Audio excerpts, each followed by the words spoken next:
Hi dear student, myself RK Thakur from Engineers Classes for Competition. Strength of Material Mechanics of Solid video series का आज का video dear student मैं आपके लिए लेके आया हूं for the continuing topic which is column and strut. अगर आपने पहले वाला वीडियो देखा होगा तो हमने कॉलम एंड स्ट्रट का पार्ट ए बनाया हुआ जिसमें दो वीडियो है और उसमें हमने Euler's theorem, Euler's formula, Euler's theorem के एजम्पशंस और इन सब चीज़ों में डील किया था, सिलेंडरनेस रेशियो।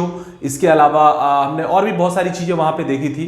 हमने कॉलम को कैटेगराइज किया था, long column, short column, intermediate column, और वो सारी टेक्निकलिटी हमने देखी थी पार्ट ए वीडियो में। नाउ आज का वीडियो डियर स्टूडेंट होगा जिसमें हम यूलर्स थ्योरम के जो फॉर्मूला है उसमें बेसिकली जो तीन एंड कंडीशन है उस चार एंड कंडीशन है जिसमें एक एंड कंडीशन में हम उसके फॉर्मूला को ऑलरेडी डिराइव कर चुके हैं and that was both and hinged. So both and hinged में हमने यूलर्स के फॉर्मूले को डिराइव किया हुआ है, वो ऑलरेडी पार्ट ए वीडियो में है। सो आज के वीडियो में हम बेसिकली जो rest of the three end conditions है उसमें यूलर्स फॉर्मूला को डिराइव करेंगे। Then will proceed for Rankine Jordan formula which is also known as Rankine formula, जो कि यूलर के बाद सबसे इंपॉर्टेंट फॉर्मूला है। तो Rankine फॉर्मूला को अंडरस्टैंड करेंगे और इसके अलावा हम पैराबोलिक फॉर्मूला और स्ट्रेट लाइन फॉर्मूला भी जॉनसन का देखेंगे जो अगेन कभी कभी किसी एग्जाम में पूछा जाता है। और साथ में हम कुछ eccentric loading, column subjected to eccentric loading, इसको भी अंडरस्टैंड करेंगे। और obviously the most important part is numerical.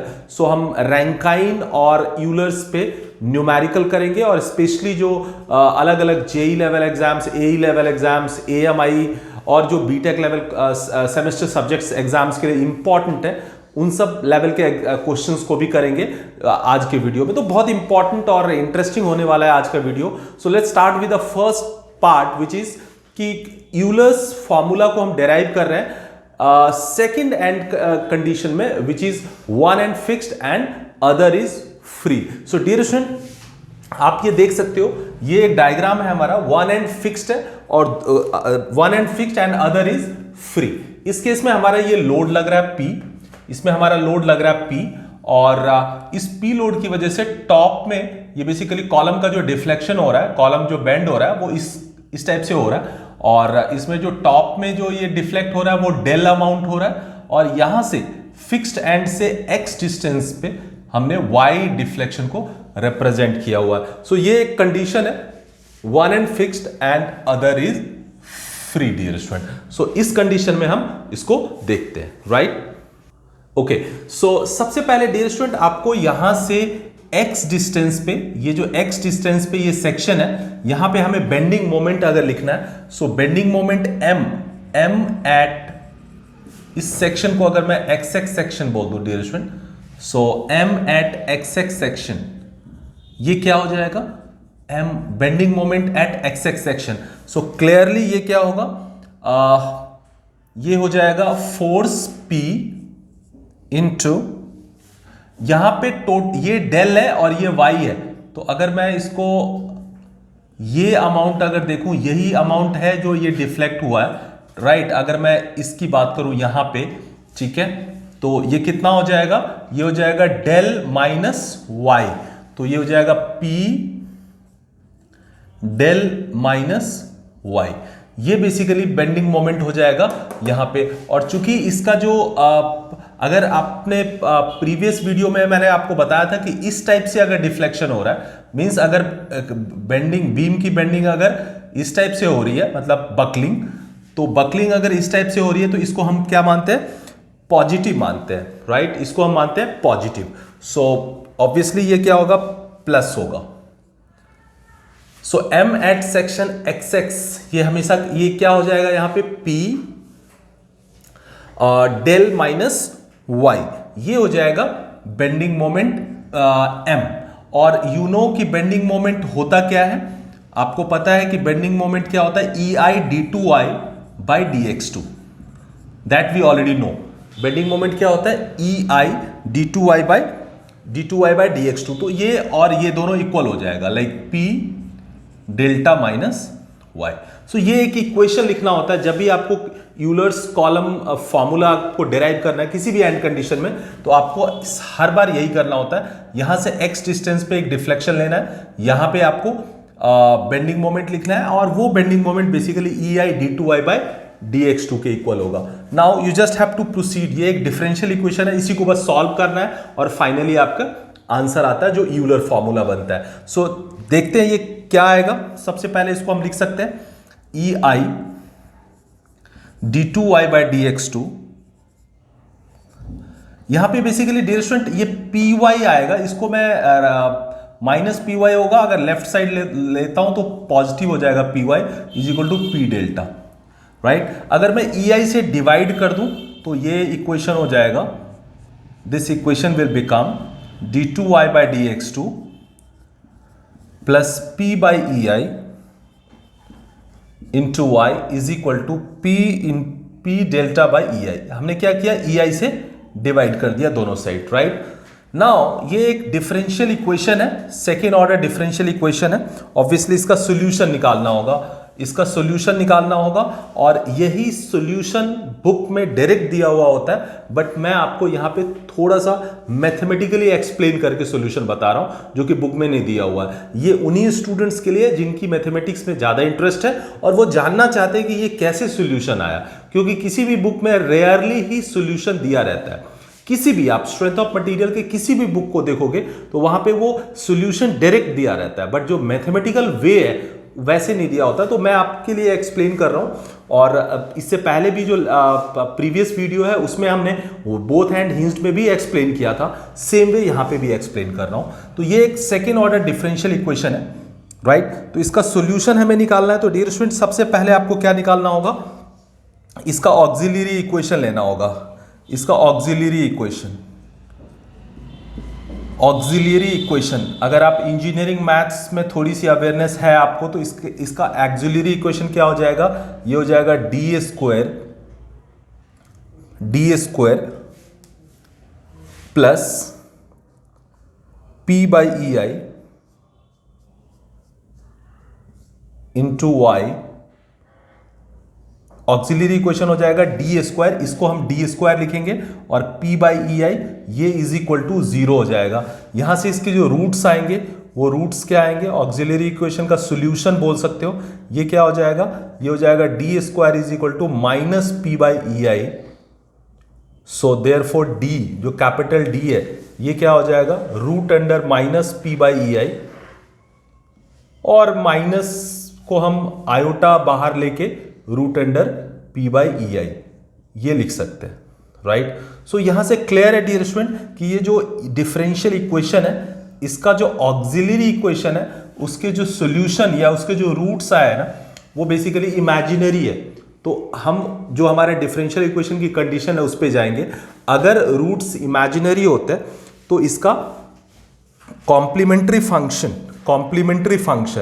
So therefore complementary function, एक कॉम्प्लीमेंट्री फंक्शन होता है और एक पर्टिकुलर इंटीग्रल पीआई होता है, और दोनों का जो सम होता है ना वही सॉल्यूशन होता है किसी भी डिफरेंशियल इक्वेशन का। सो कॉम्प्लीमेंट्री फंक्शन जिसको हम CF बोलते हैं, राइट, ये क्या हो जाएगा, ये हो जाएगा C1 cos x root under p by ei। जो i का कॉफिशिएंट होगा ना, यहां पे i का जो कॉफिशिएंट हो जाएगा वो यहां पे cos के साथ भी आएगा, x के साथ, और साथ में sin के साथ भी आएगा, मतलब C2 sin x root under p by ei। ये बेसिकली फॉर्मूला है ना। अलग अलग कंडीशंस होते हैं कि रूट्स अगर रियल आते हैं, रूट्स अगर इमेजिनरी आते हैं, रूट्स अगर इक्वल आते हैं, तो उन सब कंडीशन में कॉम्प्लीमेंट्री फंक्शन का एक फॉर्मूला होता है। तो रूल कहता है कि अगर रूट्स इमेजिनरी हैं तो ऑब्वियसली आपके जो कॉम्प्लीमेंट्री फंक्शन होगा वो आयोटा का जो कॉफिशिएंट होगा उसके साथ कॉस आएगा, मतलब x इंटू दैट। अगर मैं इसको a मान लो IA, तो ये हो जाएगा C1 cos AX plus C2 sin AX, like this. तो यहां पे a की जगह root under p by ei है, हमने पुट कर दिया। तो कॉम्प्लीमेंट्री फंक्शन तो हमने निकाल लिया, राइट। सो कॉम्प्लीमेंट्री फंक्शन हमने निकाल लिया। नाउ पर्टिकुलर इंटीग्रल आपको निकालना होगा डियर स्टूडेंट। पर्टिकुलर इंटीग्रल कैसे निकालेंगे? तो यहां पे मैं आपको निकालता हूं पर्टिकुलर इंटीग्रल। पर्टिकुलर इंटीग्रल जिसको पीआई बोलते हैं, राइट। सो पीआई कैसे निकलता है डियर स्टूडेंट? तो पीआई का रूल है, अगर आप डिफरेंशियल इक्वेशन को सॉल्व करना अगर आपको पता है तो किसी भी इंजीनियरिंग मैथ्स में देखोगे पीआई क्या होता है, 1 अपॉन जो ऑक्सिलरी इक्वेशन है उसको लिख देते हैं। ऑक्सिलरी इक्वेशन क्या है यहां पे हमारा, D square plus P by E I, right, into यहां पे जो राइट साइड में जो ये होता है ना, राइट साइड में डिफरेंशियल इक्वेशन के राइट साइड में जो होगा वो आ जाएगा, जो कि यहां पे है p into delta upon E I. This is as simple as that. So particular integral ऐसे आ जाएगा। नाउ इसको सॉल्व कैसे करेंगे, इसके भी कुछ रूल्स हैं। जैसे कॉम्प्लीमेंट्री फंक्शन ऑक्सिलरी इक्वेशन के रूट्स पे डिपेंड करते हैं कि रूट्स रियल है तो अलग फॉर्मूला होगा, इमेजिनरी है तो अलग है, रूट्स में रियल और अनइक्वल है तो अलग होगा, रियल और इक्वल है तो अलग होगा। बस सबके रूल्स हैं। तो यहां पे भी पर्टिकुलर इंटीग्रल का रूल है कि यहां पे क्या है एग्जैक्टली, यहां पे क्या है। तो देखो ये तो यहां पे पूरा का पूरा क्या है, कांस्टेंट है। तो कांस्टेंट है तो इसको मैं यहां पे ऐसे लिख सकता हूं, कांस्टेंट को पूरा बाहर निकाल लिया हमने। क्या निकाल लिया, p into delta by E I को बाहर निकाल लिया और 1 upon D square plus P by E I. यहां पे चूंकि 1 बच गया तो 1 को हम क्या लिख सकते हैं dear student, e to the power 0x, क्योंकि something to the power 0 is always 1। ये मैं आपको एक्सप्लेन कर रहा हूं, ये रेयरली किसी बुक में होता है। जस्ट आपको अगर जिन बच्चों को इंजीनियरिंग मैथ्स में इंटरेस्ट है और वो ये जानना चाह रहे हैं कि ये सोल्यूशन आया कहां से, क्योंकि इसका डेरिवेशन कई बार पूछा गया है यूलर फॉर्मूले का, तो ये चीज आपको समझ में आना चाहिए। तो हमने e to the power 0x कर दिया क्योंकि एक फॉर्मूला है कि अगर पर्टिकुलर इंटीग्रल में 1 बाई डी स्क्वायर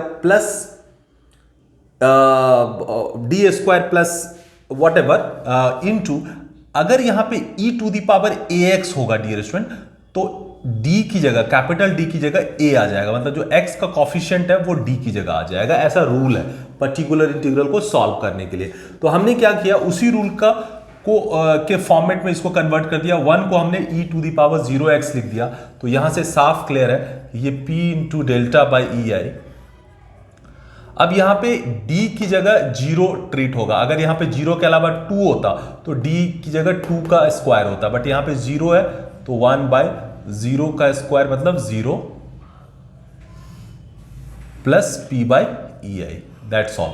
अब ये सॉल्व हो गया particular integral. So p into delta by E I into ये ऊपर आ जाएगा dear student E I by p। So E I से ई आई कैंसल, p से p cancel, so ultimately you will get particular integral delta, right. So now the solution, ये जो differential equation है जो कि आपका फाइनली ये आया हुआ था डिफरेंशियल इक्वेशन, आपको इसके सॉल्यूशन से मतलब है, ना कि ये सब करने से मतलब है। But yes, these are also part of the solution. जब सॉल्यूशन के बारे में सोचोगे तो ये ऐसे ही आके then you have got the solution. So finally solution y, solution of differential equation,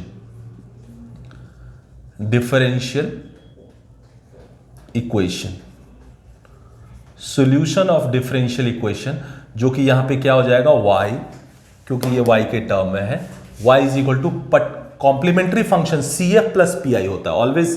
y क्या होता है, cf plus P I. So y is equal to क्या हो जाएगा, cf प्लस पी आई, और y is equal to CF कितना है, CF आपने निकाला है C1 cos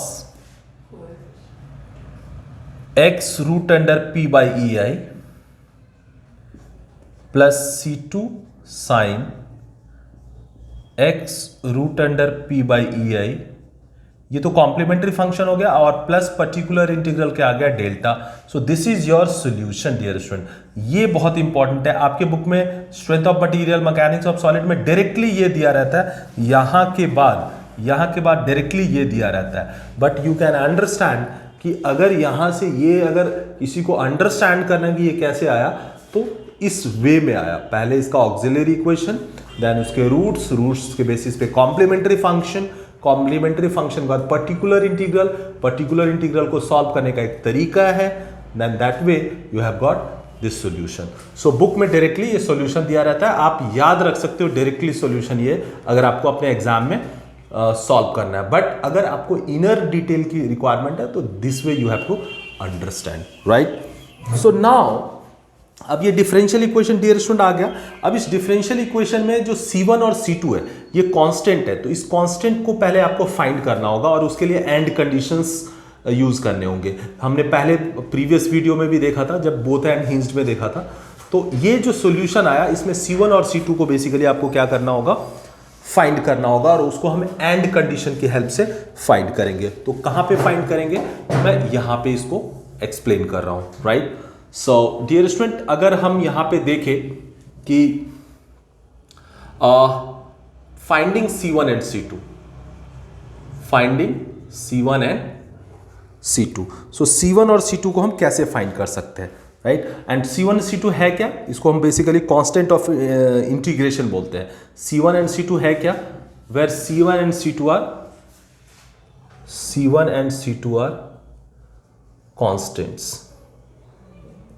कांस्टेंट है, right. So finding C1 and C2 के लिए हम कैसे फाइंड करेंगे, तो देखो इस पूरे कॉलम के बकलिंग को अगर आप देखो तो अगर y, देखो यहां पे x 0 है तो y भी क्या है, 0 है। यहां पे इस एंड पे कॉलम का एक ये एंड है, एक ये एंड है, तो यहां पे x अगर 0 है तो y भी 0 है, which is quite evident, right. So ये एक एंड कंडीशन मिला। और इसके अलावा अगर डियर स्टूडेंट अगर आप इसके दूसरे कंडीशन की बात करोगे तो यहां पे अगर मैं इसको नाम दे दूं AB, A और B, राइट। तो यहां पे बेसिकली डिफ्लेक्शन क्या है, 0 है, और x क्या है, 0 है। यहां पे ये डिफ्लेक्शन क्या है, यहां पे डेल है, राइट। यहां पे डिफ्लेक्शन क्या है, डेल है। तो इन दोनों कंडीशन को हम यूज करते हैं। सबसे पहले इनिशियल कंडीशन यूज करते हैं, और इसमें हम क्या लिखेंगे, when equal to 0, when x is equal to 0, y is also 0। तो अगर हम इसको इस इक्वेशन में पुट करें, ये जो हमारा सॉल्यूशन आया, इस सॉल्यूशन में अगर हम पुट करें ये जो हमारा सॉल्यूशन आया, तो क्या मिलेगा हमें, 0 is equal to y is equal to 0 है, 0 is equal to C1 cos x 0 हो जाएगा तो ये cos 0 हो जाएगा, प्लस C2 साइन, इसको भी पूरा x 0 होने की वजह से पूरे को 0 बनाएगा। यहां से cos 0 1 होता है, तो यहां से क्लियर है कि C1 इज इक्वल टू 0 आ जाएगा, क्योंकि ये C2 तो 0 के साथ 0 ही हो जाएगा। सो C1 0 आ गया, राइट डियर स्टूडेंट। C1 क्या आ गया आपका, 0 आ गया, और इसी को हम बेसिकली एंड कंडीशन बोलते हैं।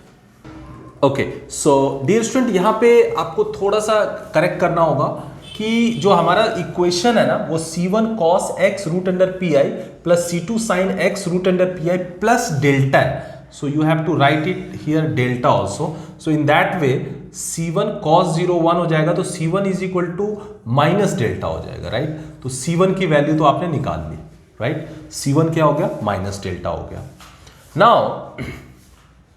Now what I have to do is कि फर्स्ट ये जो हमारा इक्वेशन है ना, इसको हम डिफरेंशिएट कर देते हैं, जिससे हमें dy बाई डी एक्स आ जाएगा। And you know at x is equal to 0, y is equal to 0 also, and dy by D x which is called slope. अगर आप देखो बीम के कॉन्टेक्स्ट में या कोई भी चीज जब बेंड होती है तो dy बाई डी एक्स को हम हमेशा स्लोप बोलते हैं, और y क्या होता है, डिफ्लेक्शन होता है। तो डिफ्लेक्शन तो 0 है ही है यहाँ पे, साथ में स्लोप भी बेसिकली क्या है डियर स्टूडेंट, 0 है। स्लोप भी हमारा क्या है, 0 है। सो हमारा C1 क्या आ गया, delta. Now what I have to do is इसको हम डिफरेंशिएट कर देते हैं। सो अगर मैं इस इक्वेशन को डिफरेंशिएट कर दूं, सो डिफरेंशिएट करने के बाद हमें क्या मिलेगा, dy बाई डी एक्स, क्योंकि हम एक और कंडीशन लगाना चाहते हैं कि when x is equal to 0 dy by D X is also 0। तो इस कंडीशन को लगाने के लिए इसको हमें डिफरेंशिएट करना होगा, तभी ये dy बाई डी एक्स बनेगा। So dy by D X is equal to C1 cos का डिफरेंशिएशन क्या होता है, माइनस, तो माइनस पहले ले लिया, minus sine X root under P by E I, और इसमें फिर X root under P by E I का भी डिफ्रेंशिएशन क्या होगा, root under P by E I आ जाएगा, राइट। और साथ में जो सेकंड आएगा वो आ जाएगा C2, साइन का डिफ्रेंशिएशन क्या होता है, cos X root under P by E I, और again x into P by E I का डिफ्रेंशिएशन क्या हो जाएगा, root under P by E I, right. So यहां पे अगर हम डियर स्टूडेंट ये देखते हैं कि, और डेल्टा का डिफरेंशिएशन तो ऑब्वियसली जीरो होगा, सो डेल्टा का डिफरेंशिएशन x के रिस्पेक्ट में जीरो हो जाएगा क्योंकि कांस्टेंट है। तो यहां से देखो हमारा C1 पता है, तो यहां से C2 आ जाएगा कब, जब हम कंडीशन लगा दें when x is equal to 0 dy by dx is also 0। So therefore यहां पे अगर हम ये पुट इसको 0 ले लें, 0 इज इक्वल टू ये क्या होगा, root under P by E I, root under P by E I into minus में p by E I, right. बल्कि p बाई ई आई को हम पूरा ही कॉमन लेके हटा सकते हैं, तो ऐसा करते हैं p बाई ई आई को हम कॉमन ले लेते हैं, p by E I root को अगर कॉमन ले लेंगे तो हमारा ये हो जाएगा, C1 की वैल्यू तो ऑलरेडी हमारा माइनस डेल्टा आ गया ना, तो ये माइनस माइनस प्लस हो जाएगा, तो डेल्टा साइन x तो ऑलरेडी हमारा जीरो है ना, x जीरो है तो ये पूरा जीरो ही हो जाएगा, ठीक है। और प्लस C2 कॉस ये भी जीरो हो जाएगा, राइट। सो यहां से अगर हम देखें डियर स्टूडेंट तो p by E I zero हो जाएगा, और ये साइन जीरो जीरो हो जाता है तो ये पूरा टर्म जीरो हो जाएगा, कॉस जीरो 1 हो जाता है, तो यहां से C2 is also become zero. So C2 हमारा क्या आ गया, जीरो। C2 जीरो आ गया, C1 माइनस डेल्टा आ गया। So now our this equation is fully known and now it will become y is equal two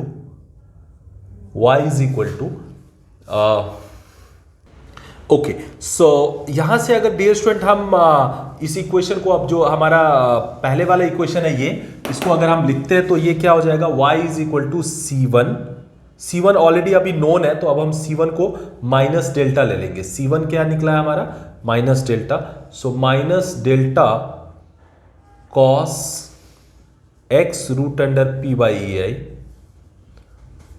plus C2 तो zero ही हो गया, तो C2 जीरो हो गया तो सेकेंड टर्म लिखने की जरूरत ही नहीं है, सो सिर्फ लास्ट टर्म डेल्टा आ जाएगा। So our this equation will become like this, right. अब हम कंडीशन यूज करते हैं इसमें कि when x is equal to L then y is equal to delta. So when x is equal to L y is equal to delta, ये वाली condition use करते हैं। ऑब्वियसली कहां पे है, एट ए पॉइंट।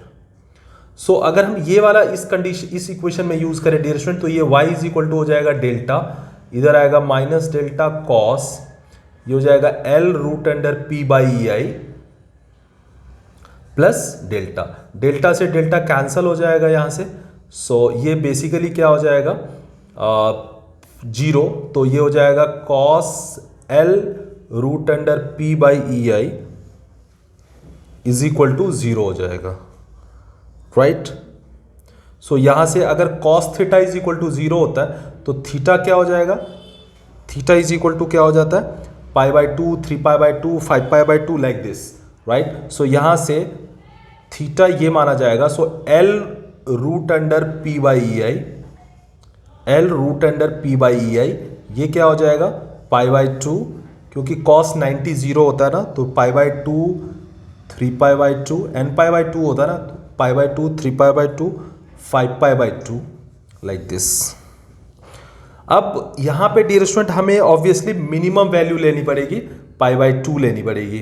क्यों, क्योंकि हमें बेसिकली p की जो वैल्यू फाइंड करनी है वो एक थ्रेशोल्ड वैल्यू निकालनी है, मतलब मिनिमम वैल्यू निकालनी है जिस पे ये बकल होगा। सो यूलर ने इसमें से लिस्ट वैल्यू ली pi by two, so therefore L root under p by E I, इसको अगर हम पाई बाई टू ले लेते हैं तो यहां से डियर स्टूडेंट ये आपको मिल जाएगा फाइनली, दोनों साइड स्क्वायर कर देंगे तो ये क्या हो जाएगा, L square P by E I is equal to pi square by 4। यहाँ से अगर हम P निकालते हैं तो ये हो जाएगा pi square E I by 4L square. और यही basically one end fixed end other is free के कंडीशन में यूलर का क्रिटिकल या बकलिंग लोड हो गया और यही प्रूव्ड हो गया, ये बेसिकली प्रूफ हो गया। सो ये आपको एक बार देखना होगा। इस पूरे डेरिवेशन को कराने का मेरा जो मेन पर्पस था कि आपके एसएससी जेई में डेरिवेशन भी पूछा हुआ है, एसएससी जेई में और बीटेक में भी डेरिवेशन पूछा गया है। और अगर आप देखो एएमआई वगैरह एग्जाम में भी सेक्शन बी में डेरिवेशन पूछा गया है। सो डेरिवेशन, यूलर का जो डेरिवेशन है ना, ये इंपॉर्टेंट है और ये थोड़ा मैथमेटिकल है और ये डिफरेंशियल इक्वेशन इन्वॉल्व है। तो एक नॉर्मल एवरेज स्टूडेंट के लिए मैंने ये पूरा एक्सप्लेन किया है। और इसमें चूंकि 4 कंडीशंस है तो चारों कंडीशन में आपको देखना है। हालांकि लगभग अप्रोच सिमिलर है, लेकिन कहीं कहीं पे जो टर्म्स है ना वो चेंज हो रहा है एज पर कंडीशन, ये आपको देखना है। सो बोथ एंड हिंज्ड में भी हमने वही किया था। पहले ये एक एक्सप्रेशन बनाया, इससे डिफरेंशियल इक्वेशन बनाया, डिफरेंशियल इक्वेशन का सोल्यूशन निकाला, उस सोल्यूशन पे एंड कंडीशन अप्लाई करी जिससे C1 और C2 आ गया। उस C1 और C2 को पुट करके फाइनली आपको P की वैल्यू आ गई और वो बेसिकली यूलर्स फॉर्मूला बन जाता है। सो ये वाला आई होप कि आपको क्लियर होगा। When one end fixed end other is free, the Euler's buckling load will be pi square E I by 4L square and the only concern part is this differential part. So I will suggest you कि आप अपने exam में इस चीज को मत लिखना, क्योंकि ये लिखने की जरूरत नहीं है। Nobody is interested for your this sort of solution की पर्टिकुलर इंटीग्रल या कॉम्प्लीमेंट्री फंक्शन क्या है, but this is purely for those guys who are always looking for the real thing, like उसके पीछे क्या है और ये कैसे हुआ। अदरवाइज आपको सीधा यहां से ये चीज याद रख लेना है, राइट। इस केस में आपको याद रखना पड़ेगा, राइट। So I hope इतना आप कर सकते हो and this is the solution. So we'll proceed for the third point, which is obviously the third and condition, right? Okay, so dear student, ये जो हमारा next derivation है यूलर्स फॉर्मूला का, जो थर्ड एंड कंडीशन में जो हमारा derivation है वो थर्ड एंड कंडीशन है when one end fixed and other is pinned or hinged. So ये वाली जो कंडीशन है one end fixed and other is hinged, तो इसका एक डायग्राम बनाया हुआ, अगर आप इसको देखोगे तो ये ए बी बी में, ये ए बी एक कॉलम है, सॉरी ए बी एक कॉलम है जिसपे ये पी लोड एक्सियल लोड लग रहा है। सो ऑब्वियसली इसकी जो बकलिंग होगी वो ऐसे होगी, क्योंकि ये एंड पिंड है तो इस टाइप से डिफ्लेक्शन होगा, और जो फिक्स्ड एंड है वहां पे थोड़ा सा स्ट्रेट जाएगा, रिस्ट्रेनिंग। यहाँ पे बेसिकली बेंडिंग रिस्ट्रिक्ट करेगा, तो फिक्स्ड एंड पे एक restraining bending moment M B develop होगा। सो ऑब्वियसली ये आपको ऑलरेडी अगर आप स्ट्रेंथ ऑफ मटेरियल में कैंटिलीवर बीम में अगर देखोगे तो कैंटिलीवर बीम में भी अगर आपका ये एंड फिक्स्ड है और ये फ्री है, ये जो लोड लगेगा W, तो यहाँ पे मोमेंट क्रिएट करेगा W इंटू एल। अगर ये L लेंथ है तो W इंटू एल का यहाँ पे बेंडिंग मोमेंट किस डायरेक्शन में क्रिएट करेगा, ये क्लॉकवाइज में। तो यहाँ पे एक restraining bending moment W into L का एंटी क्लॉकवाइज में डेवलप होता है। सो फिक्स्ड एंड में ये होता है, तो यही चीज यहाँ पे है, ये MB क्रिएट हो रहा है जो रिस्ट्रेनिंग है। MB क्या है, रिस्ट्रेन मोमेंट है ये, राइट। Okay fine. सो यहां से अगेन फिर से हमने यहां से x डिस्टेंस पे एक सेक्शन माना xx, जहां पे हमने स्लोप डिफ्लेक्शन कितना लिया y, राइट। और ये L कॉलम की लेंथ है, P क्रिपलिंग लोड है या बकलिंग लोड है जिसपे ये क्रिपल या बकल हो रहा है, राइट। नाउ ये हॉरिजॉन्टल फोर्स H कहां से आया डियर स्टूडेंट, ये बहुत इंपॉर्टेंट है, इसको आपको समझना पड़ेगा। ये H कहां से आया, राइट, ये चीज आपको समझना होगा। ये क्या है, देखो सबसे पहले इस एंड पे चूंकि ये एंड फिक्स्ड है तो यहां पे रिस्ट्रेनिंग मोमेंट जनरेट होगा, यहां पे रिस्ट्रेन मोमेंट जनरेट होगा, राइट। नाउ यहां पे अगर मोमेंट जनरेट हो रहा है तो डेफिनेटली ये मोमेंट के लिए कोई कॉज होगा, और ये कॉज कौन है, तो या इसको जस्टिफाई करने के लिए आपको एक हॉरिजॉन्टल फोर्स यहां पे H लगाना होगा। ये एक हॉरिजॉन्टल फोर्स H लगाना होगा, क्योंकि ये जो P है ना, वो P तो यहां पे कोई भी मोमेंट क्रिएट नहीं करेगा क्योंकि इसी के एक्सिस में है। तो जब P यहां पे कोई भी मोमेंट नहीं क्रिएट करेगा तो कोई ना कोई इस मोमेंट को जस्टिफाई करने के लिए एक हॉरिजॉन्टल फोर्स यहां पे आपको लगाना होगा, जो हॉरिजॉन्टल फोर्स यहां पे एक बेंडिंग मोमेंट क्रिएट करेगा H इंटू एल का। So that for that reason यहां पे आपको H दिखाना होगा विच इज हॉरिजॉन्टल फोर्स। ये बेसिकली आपको अज्यूम करना होगा, ये एक्ट नहीं कर रहा है। चूंकि ये एंड फिक्स्ड है इसलिए ये हॉरिजॉन्टल फोर्स जनरेट होगा और ये हॉरिजॉन्टल फोर्स ही यहां पे मोमेंट जनरेट करेगा जिसकी वजह से यहां पे रिस्ट्रेनिंग मोमेंट एम भी जनरेट हुआ। Means just to justify the restrain moment you have to apply H, then only this will be justified. So I think ये आपको क्लियर हो गया होगा, right? Now just you have to write the equation. Obviously bending moment BM at XX section, ये क्या होगा dear student? So BM at XX section होगा सबसे पहले, चूंकि बेंड जो क्रिपलिंग हो रही है या बकलिंग हो रही है वो इस डायरेक्शन में हो रही है, तो इसको हम नेगेटिव लेते हैं, तो ये हो जाएगा -P इंटू वाई। ये तो P की वजह से यहां पे होगा और साथ में H की वजह से यहां पे क्या होगा, H इंटू ये डिस्टेंस क्या होगा, L minus X. So -P into Y plus H L minus X, this will be the bending moment at XX section. और ऑब्वियसली ये किसके बराबर होगा, EI d2y बाई dx2, इसके बराबर होगा, राइट? तो सबसे पहला काम हम किस यूलर्स फॉर्मूला के डेरिवेशन में यही कर रहे हैं और जो कि हमने कर दिया। यहां पे थोड़ा सा चेंज हुआ, एक हॉरिजॉन्टल फोर्स का लॉजिक जनरेट हुआ यहां पे और ये क्यों जनरेट हुआ आई होप क्लियर हो गया होगा, right? Now just you have to proceed mathematically. कैसे करना होगा आपको, EI सबसे पहले EI से डिवाइड कर लोगे, इसको अंदर ले लो क्योंकि ये y वाला है, तो ये हो जाएगा EI d2y by dx2 plus PY is equal to HL minus X, right? So यहां पे अगर हम EI से डिवाइड करेंगे तो ये क्या हो जाएगा, अगर हम EI से डिवाइड करेंगे तो ये हो जाएगा d2y by dx2 plus P by EIY is equal to HL minus X upon EI, यही होगा। सो ऑब्वियसली फिर से इसका ऑक्सिलरी इक्वेशन क्या होगा, सो देयरफॉर सॉल्यूशन क्या हो जाएगा डियर स्टूडेंट, यहां पे अभी मैंने आपको बताया कि इसका जो सॉल्यूशन होगा वो फिर से क्या होगा, y is equal to complementary function plus particular integral. Complementary function इसका क्या होगा, इसका फिर से रूट्स क्या होगा, इमेजिनरी होगा, तो जो हमने इससे जस्ट पहले वाले कंडीशन में जो लॉजिक लगाया था वही लगाएंगे। क्या होगा, C1 cos x root under P by EI, यहां पे भी आयोटा के साथ root under P by EI आएगा, C1 cos x root under PI plus C2 sin x root under P by EI, ये तो हो जाएगा कॉम्प्लीमेंट्री फंक्शन, ये कॉम्प्लीमेंट्री फंक्शन होगा। पर्टिकुलर इंटीग्रल में ये चीज आएगी, right, HL minus X into EI। तो यहां पे आपको बेसिकली H बाई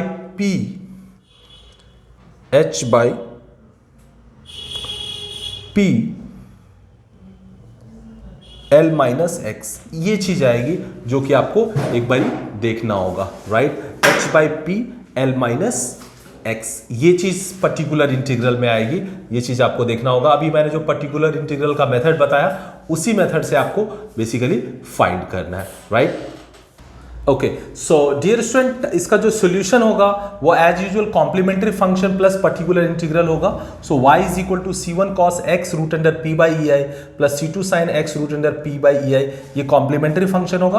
और h by P L minus X, ये आपको याद रख लेना है अगर आप इस डेरिवेशन को डील कर रहे हो, क्योंकि हर बार आपको इंजीनियरिंग मैथ्स के सारे लॉजिक नहीं लगाने, आपको ये याद कर लेना है। So now you have got this solution, right? यहाँ पे अब एंड कंडीशन, अब आपको C1 और C2 फाइंड करना है, सो एंड कंडीशन लगाओगे। सो एंड कंडीशन क्या क्या है, एंड कंडीशंस क्या क्या है डियर स्टूडेंट? एक एंड कंडीशन है like when x is equal to 0 y is equal to 0, एक तो ये एंड कंडीशन है, राइट? एक हम सबसे पहले ये पुट कर देते हैं, तो यहां पे पुट करोगे तो क्या होगा, सो देयरफॉर y क्या होगा, ये y 0 होगा। अगर इसमें पुट करें x 0 है तो ये पूरे को 0 बना देगा, राइट? और इसको सिर्फ h बाई P L रखेगा और ये cos 1 हो जाएगा, cos 0 1 हो जाएगा, तो ये हो जाएगा C1 इंटू 1, ये तो 0 ही हो गया, और ये हो जाएगा h/p इंटू एल, क्योंकि x 0 हो जाएगा। यहाँ से C1 आपका क्या आ जाएगा, minus h/p into L, right. So C1 आपका क्या आ जाएगा, minus h/p L, right. Now हम इसको डिफरेंशिएट कर देते हैं, एक बारी। सो डिफरेंशिएटिंग, इसको अगर हम डिफरेंशिएट करेंगे तो ये हो जाएगा dy/dx is equal to minus C1 sine x root under p/ei, और फिर से जो अंदर x रूट अंडर p/ei है, इसका डिफरेंशिएशन क्या होगा, रूट अंडर p/ei, राइट। फिर से C2 साइन का क्या होगा, cos x root under p/ei, और फिर x p/ei का डिफरेंशिएशन क्या होगा, रूट अंडर p/ei। और अगर मैं इसका डिफरेंशिएशन देखूं तो ये हो जाएगा h/p कांस्टेंट है, बाहर आ जाएगा, और l माइनस एक्स का differentiation h/p l minus X. So ये वाला ये इसका डिफरेंशिएशन क्या हो जाएगा, तो h/p इंटू एल, एक टर्म ये होगा, और दूसरा होगा h/p इंटू एक्स। तो h/p इंटू एल ये तो कांस्टेंट की ट्रीट होगा, उसका डिफरेंशिएशन 0 हो जाएगा, बट h/p x का डिफरेंशिएशन h/p हो जाएगा डियर स्टूडेंट, माइनस h/p हो जाएगा, राइट, क्योंकि माइनस h/p हो जाएगा। सो this is your differentiation of this equation. इसमें बेसिकली हम फिर से, इसमें हमारा C1 तो हालांकि आ गया, बट इसमें से C2 निकालने के लिए हम एंड कंडीशन ये लगा देते हैं कि B पे हमारा एक तो x इज इक्वल टू 0 है, तो y भी 0 है, और साथ साथ हमारा जो dy/dx है ये भी क्या है, 0 है, क्योंकि फिक्स स्टैंड है ना, तो dy/dx भी हमारा क्या है, स्लोप भी हमारा 0 है। तो हम अगर इसमें पुट कर दे which is 0 is equal to minus C1, और साइन, ये तो साइन 0 ही हो जाएगा, प्लस C2, ये हो जाएगा cos 0 1, तो C2 रूट अंडर p/ei, और माइनस h/p, यही होगा। यहां से अगर आप देखो तो C2 क्या हो जाएगा dear student, C2 root under p/ei, C2 root under p/ei is equal to h/p होगा। सो अगर यहां से आप C2 निकालोगे तो C2 क्या आ जाएगा, यहां से, सो C2 आ जाएगा ये h/p, यहां से C2 आ जाएगा h/p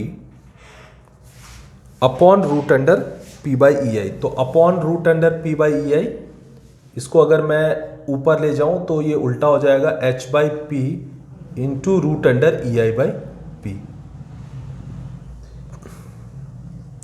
ये हो जाएगा हमारा C2। So now we have C1 value and C2 value. C1 की वैल्यू ये है, C2 की वैल्यू ये है। सो इन दोनों वैल्यू को अगर हम इस इक्वेशन में पुट करते, इस इक्वेशन में, ये जो मेन स्टैंडर्ड इक्वेशन है, तो ये अब हमारा बेसिकली जनरल इक्वेशन है, या फिर हम इस वैल्यू को इस वाले इक्वेशन में पुट कर दे dy/dx की जगह, तो भी हमारा बेसिकली dy/dx का स्टैंडर्ड इक्वेशन आ जाएगा। और अगर हम इसमें C1 C2 को यहां पे पुट करें तो ये y का स्टैंडर्ड इक्वेशन आ जाएगा। सो अगर हम नाउ पुटिंग दिस, यहां पे पुटिंग C1 एंड C2 इसमें पुट करते हैं डियर स्टूडेंट, इस वाले इक्वेशन में। सो क्या हो जाएगा, y is equal to C1 हमारा क्या है, C1 को अभी हम C1 ही रहने देते बिकॉज हमारा ना अभी इसमें हमें पुट करना है। तो C1 cos x, C1 की जगह पुट कर ही देते। C1 हमारा क्या आया, C1 इज माइनस h/pl, सो ये हो जाएगा minus h/pl C1 cos x root under P by E I plus C2 हमारा क्या आ गया, H by P root under E I by P, right, और sine x root under P by E I, right, और साथ में इसमें ये वाला भी टर्म आ जाएगा which is H by P L minus X, right. ये बेसिकली आपका इक्वेशन आ जाएगा। नाउ अगर मैं x is equal to L ले लूं तो यहां पे हमारा y क्या है, 0 है। ये वाला एंड कंडीशन पुट करते हैं, when x is equal to L y is equal to 0। अगर ये कंडीशन अब हम इस इक्वेशन में पुट कर दे, क्या पुट कर रहे हैं हम, when x is equal to L y is equal to 0, ये अगर पुट करें तो हमारे इक्वेशन क्या हो जाएगा, 0 is equal to minus H by P L cos L root under P by E I plus यहां पे H by P root under E I by P sine, और x की जगह l पुट करेंगे तो sine l root under p by E I, और ये अगर हम x की जगह l पुट करेंगे तो ये सारा टर्म 0 हो जाएगा, तो लिखने की जरूरत नहीं है, तो ये आ जाएगा, राइट। अगर इसमें मैं h बाई पी कॉमन लेके हटा दूं, अगर मैं h बाई पी कॉमन लेके हटा दूं तो बेसिकली हमारा क्या रह जाएगा, इसको हम यहां पे ले लेते हैं, यहां पे अभी लास्ट बस एक टर्म बचा हुआ है। अगर हम h बाई पी कॉमन ले लें तो ये हो जाएगा l cos minus l cos l root under p by E I, right, और plus root under h by P root under E I by P sine l root under p by E I is equal to 0 आ जाएगा, right. अगर मैं इसको नीचे ले लूं और साइन और कॉस को एक साथ ले लूं तो ये हमारा क्या हो जाएगा डियर स्टूडेंट, ये हमारा हो जाएगा tan l। अगर मैं sine l root under p by E I और cos l root under P I को एक नीचे ले लूं, एक साथ ले लूं, तो ये हो जाएगा tan l root under p by E I, या एक टर्म को मैं लिख ही देता हूं, ये हो जाएगा sine l root under p by E I upon, इसको अगर मैं नीचे ले लूं cos l root under p by E I, तो ये क्या हो जाएगा, कॉस के साथ माइनस l है तो माइनस l अपॉन, ये क्या हो जाएगा dear student,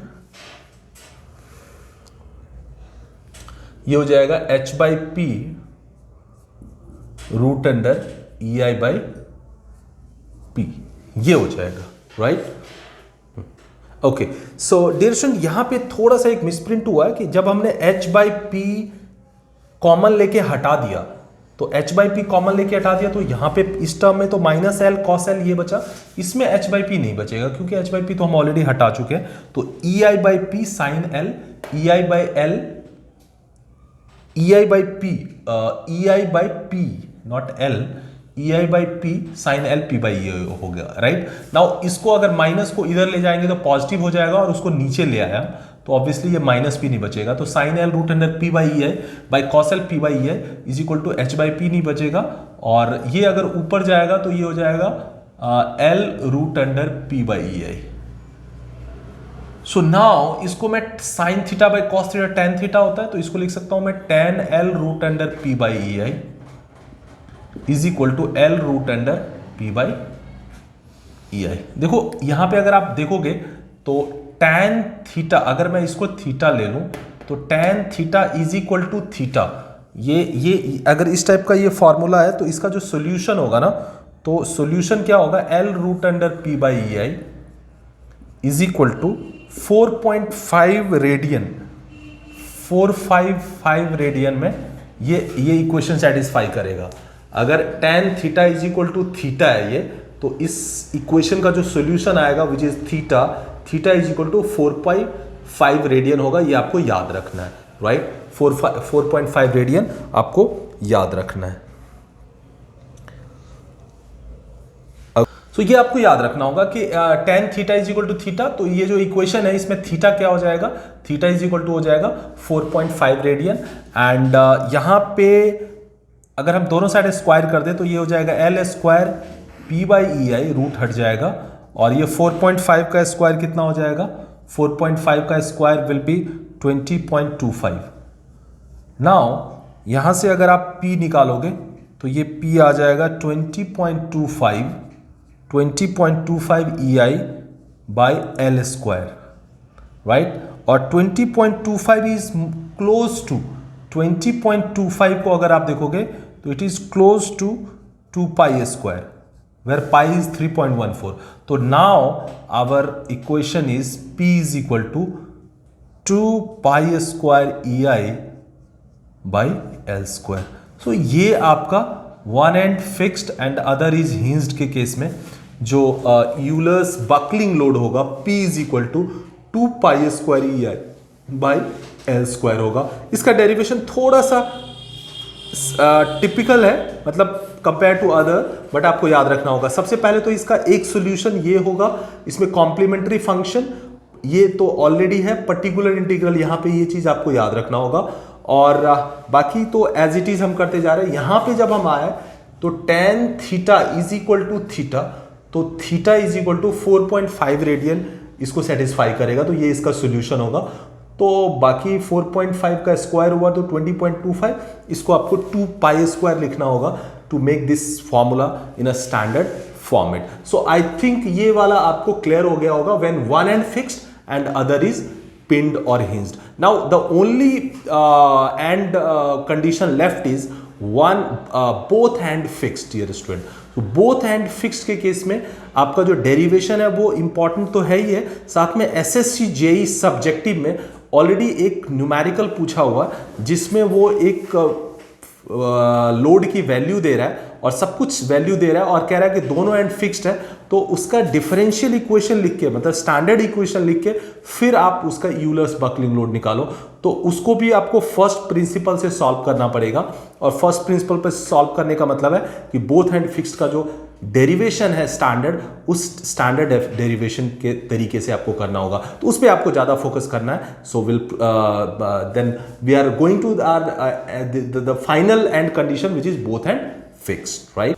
okay, so dear student, अभी यूलर फॉर्मूला को डिराइव करने में जो हमारा फाइनल एंड कंडीशन है which is both hand fixed, इसको हम अंडरस्टैंड करेंगे कि कॉलम का अगर बोथ हैंड फिक्स्ड है, जो कि यहाँ पे दिखाया हुआ है, ए बी एक कॉलम है जिसकी लेंथ क्या है, एल है, इसके दोनों एंड क्या है, फिक्स्ड है, इसके दोनों एंड फिक्स्ड है, और इस पे बेसिकली लोड P लग रहा है जो कि बकलिंग लोड है, जिसकी वजह से ये बकल हो रहा है। ऑब्वियसली इसका जो बकलिंग पैटर्न होगा वो ऐसा ही होगा, फिक्स्ड एंड पे बेसिकली रिस्ट्रेनिंग मोमेंट लग रहा है MA, और यहाँ पे भी MB लग रहा है, जिसकी वजह से ये इसको थोड़ा सा स्ट्रेट रखेगा एंड देन ये बकल करेगा, बल्ज करेगा away from centre. So in this way यहाँ पे थोड़ा आपको ये देखना होगा, अगेन बी एंड से हमने x डिस्टेंस पे एक x सेक्शन लिया जहां पे डिफ्लेक्शन कितना हो रहा है, y हो रहा है।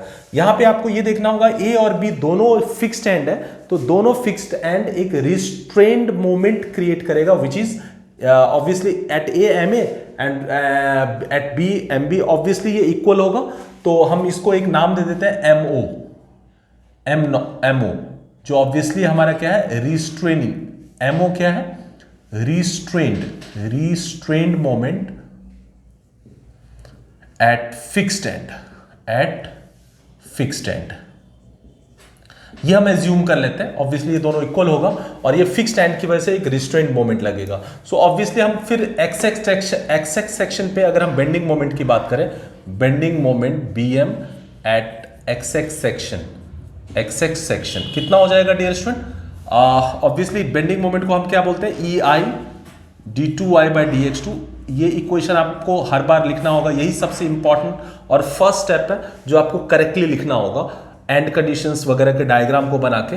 सो ei/d2y/dx2 विच इज m, और अगर हम वैसे देखेंगे कन्वेंशनल मेथड से तो m क्या होगा, एक तो mo हो जाएगा, mo, और ये p इंटू वाई नेगेटिव हो जाएगा, -p into Y, right.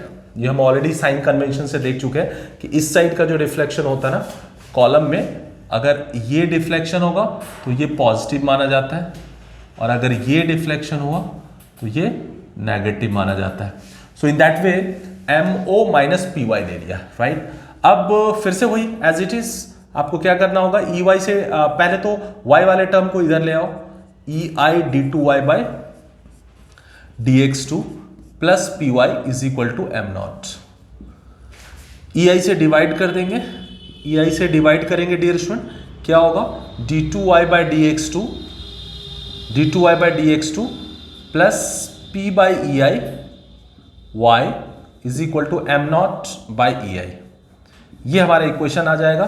So therefore solution इसका क्या हो जाएगा dear student, solution of this equation, of this differential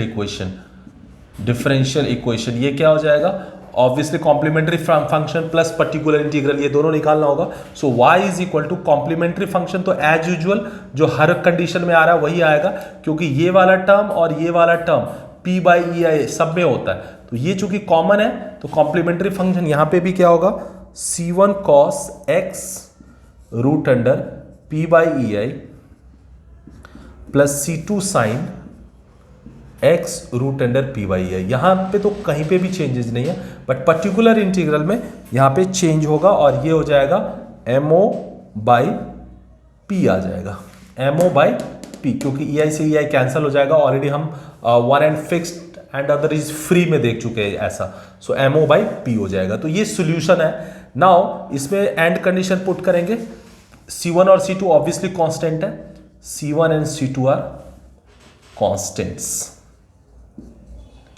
now इस कांस्टेंट्स की वैल्यू निकालनी पड़ेगी आपको, तभी आप बेसिकली आगे प्रोसीड कर सकते हो। तो इसके लिए एंड कंडीशन लगाएंगे। सो एंड कंडीशन क्या होगा, यहां पे अगर x 0 है तो y भी क्या है, 0 है, और यहां पे dy/dx विच इज स्लोप, ये भी 0 है, राइट। तो हम यही कंडीशन लगाते हैं, y 0 हो गया, c1 cos x अगर 0 है तो ये पूरा 0 बना देगा, cos 0, c2 साइन 0 तो सीधा 0 होता है, तो c2 into 0 plus mo by P होगा डियर स्टूडेंट।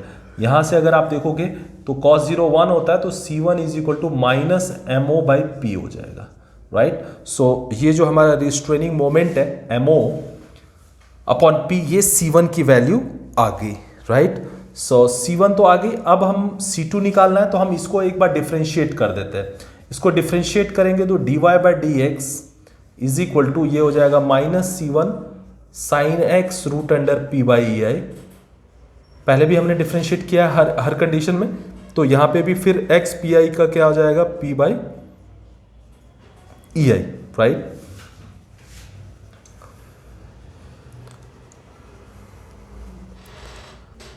ओके, सो यहां पे क्या आ जाएगा, root under p by E I इसका आ जाएगा। So -c1 sin x root under p by E I into root under p by E I, ये आ जाएगा।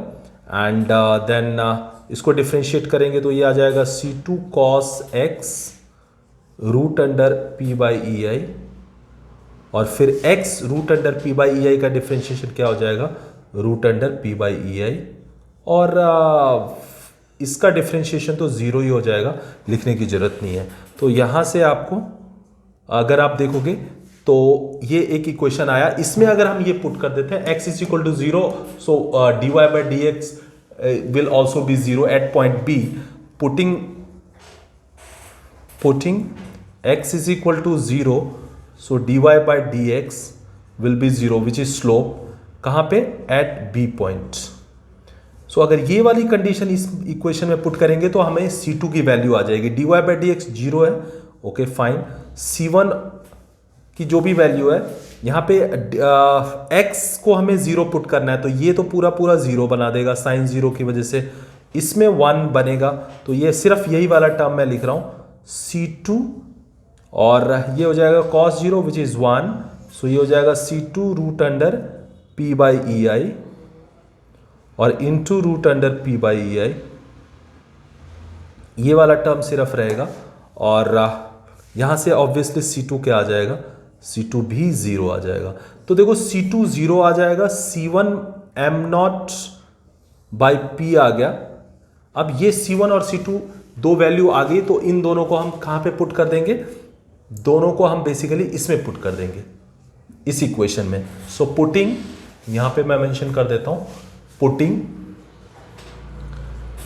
C1 is equal to minus m0 by P and C2 is equal to 0, ये हमारा equation क्या आ जाएगा। So therefore ये equation आ जाएगा y is equal to, okay, so putting C1 is equal to minus m0 by P and C2 is equal to 0.